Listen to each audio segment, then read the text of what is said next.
शुभांगाय मंगलाय महोजसे सिंहशैल निवासाय श्री नृसिंहाय मंगलम। श्री श्री श्री वराहलक्ष्मी नृसिंहस्वामी वारी सन्निधाనంలో శ్రీ విశ్వావసునామ సంవత్సరం ఉత్తరాయణం ఫాల్గుణ మాసం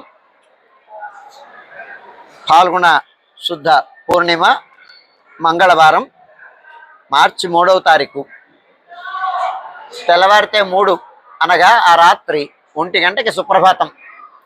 సుప్రభాతమైన తర్వాత ప్రాతరారాధనలో భాగంగా నిత్యవేద పారాయణం, ఉపనిషత్ పారాయణం, దివ్య ప్రబంధ సేవాకాలం, అనంతరం ధూపసేవ సమయంలో చతుర్వేద పారాయణం, శ్రీరామాయణం, భారతం, భాగవతం, విష్ణు పురాణం, క్షేత్ర మహాత్మ్యం, వరాహపురాణం, శ్రీభాష్యం, భగవద్ విషయం మొదలైన గ్రంథాలన్నీ పారాయణం చేయడానికి ఉపక్రమిస్తారు. అనంతరం బాలభోగ నివేదనం అయిన తర్వాత నిత్యహోమం, బలిహరణం అయిన తర్వాత మంగళాశాస్త్రం, చేతమరగోష్ఠి, తీర్థ వినియోగం అయిన తర్వాత చుట్టు సన్నిధులలో మంగళాశాస్త్రం పూర్తి చేసుకున్న తర్వాత భోగమంటపంలో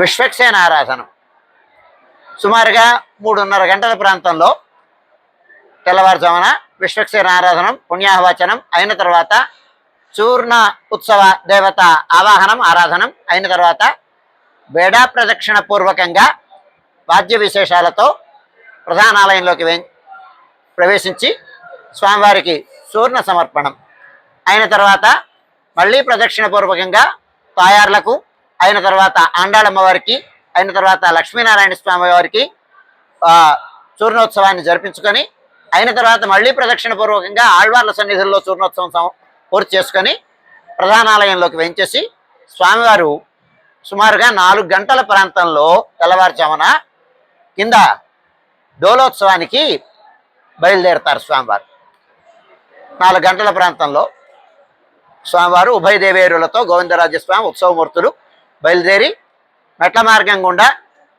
ఉద్యాన మంటపానికి వెళతారు.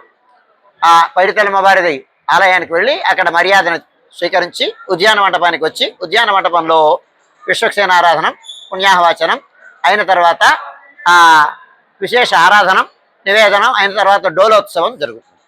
డోలోత్సవం అయిన తర్వాత వసంతోత్సవం జరుగుతుంది. చూర్ణోత్సవం, వసంతోత్సవం అయిన తర్వాత మంగళ నీరాజనం అయిన తర్వాత స్వామివారు సుమారుగా 5:30 గంటల ప్రాంతంలో గ్రామ తిరువీధికి బయలుదేరుతారు.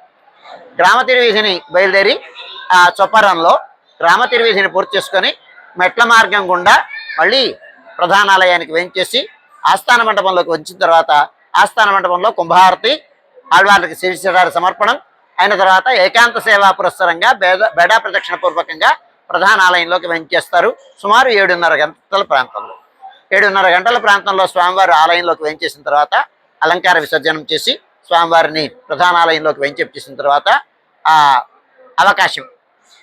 విరామం అవకాశం సమర్పించి కవాట బంధనం జరుగుతుంది. సుమారు 8 గంటల ప్రాంతంలో.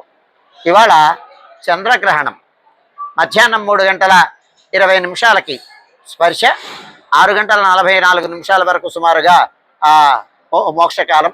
అందుచేత చంద్రగ్రహణాన్ని పురస్కరించుకొని ఇవాళ స్వామివారి ప్రధానమైనటువంటి అనుచానమైనటువంటి సంప్రదాయం ప్రకారం ఆచారం ప్రకారం వస్తున్నటువంటి ఉత్సవం జరపడం మాత్రం తప్ప భక్తులకి ఏ రకమైనటువంటి దర్శనములు కానీ సేవలు కానీ ఏమీ ఉండవు. అన్నీ రద్దు చేయబడతాయి. భక్తులు గమనించవలసిందిగా మనవి చేస్తున్నాను. మర్నాడు ఉదయం రాత్రి 6:40 తర్వాత గ్రహణం మోక్షకాలమైన తర్వాత ఆలయ శుద్ధి అయిన తర్వాత సంప్రోక్షణం, రాత్రి ఆరాధనం, రాజభోగం, రాత్రి అవసరం నివేదనం, ఏకాంత సేవ, పవళింపు, కవాట బంధనంతో ఈనాటి కార్యక్రమం సుసంపన్నమవుతుంది. ఈ వైదికమైనటువంటి కార్యక్రమాలన్నీ ఈనాడు ఇలా జరుగుతాయి. భక్తులు గమనించవలసిందిగా మనవి చేస్తున్నాను. ఆ రోజు సుప్రభాతం కానీ, ఉదయం ఆరాధనం కానీ, ఆర్జిత సేవలు కానీ, రాత్రి ఆరాధన టికెట్లు కానీ మొత్తం ఆ రోజు భక్తుల యొక్క దర్శనములు కానీ, భాగస్వామ్యం కానీ అవేళ రద్దు చేయబడుతుంది. భక్తులు గమనించవలసిందిగా మనవి చేస్తున్నాను.